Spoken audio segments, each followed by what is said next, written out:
Vettaiyan audio விழாவில் அதிர வைக்கும் அஜித்தின் மாஸ். தமிழ் சினிமாவின் மூத்த நடிகராக சூப்பர் ஸ்டாராக கடந்த பல ஆண்டுகளாக பயணித்து வருபவர்தான் ரஜினிகாந்த். 45 ஆண்டுகளை கடந்து கோலிவுட் உலகின் வெற்றி நாயகனாக அவர் வலம் வந்து கொண்டிருக்கிறார். ஜெய்பீம் படத்தின் இயக்குனர் தாசே ஞானவேல் இயக்கத்தில் சூப்பர் ஸ்டார் ரஜினிகாந்த் தன்னுடைய 170வது படத்தில் நடித்து வருகிறார். இப்படத்திற்கு வேட்டையன் என்று டைட்டில் வைக்கப்பட்டுள்ளது. சமீபத்தில் ரஜினி நடிப்பில் வெளியான ஜெயிலர் திரைப்படம் மாஸ் வெற்றி அடைந்த நிலையில் அதன் வசூல் எக்கச்சக்கமாக எகிரியது.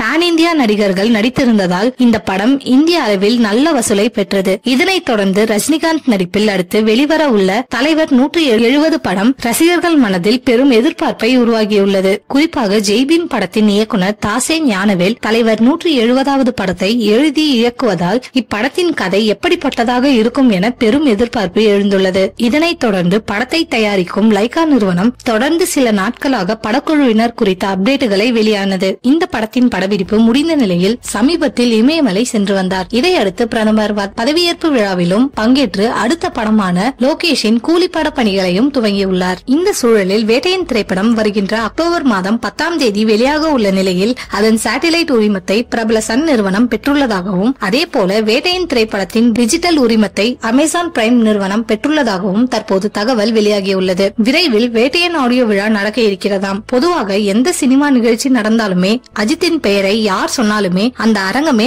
அதிர்ந்துவிடும். லைகா நிறுவனம் தான் விடாமுயற்சி படத்தையும் தயாரித்து வருகிறது. இந்த படத்தை பற்றி வேட்டையன் ஆடியோ விழாவில் பேச வாய்ப்பிருக்கலாம். அஜித்தின் ஒரு பெயருக்கே மொத்த அரங்கமும் அதிர்ந்துவிடும். சூப்பர் ஸ்டார் இருக்கும் பல மேடைகளில் இது நடந்துள்ளது. மீண்டும் வேட்டையன் ஆடியோ விழாவில் நடக்க அதிக வாய்ப்புள்ளது.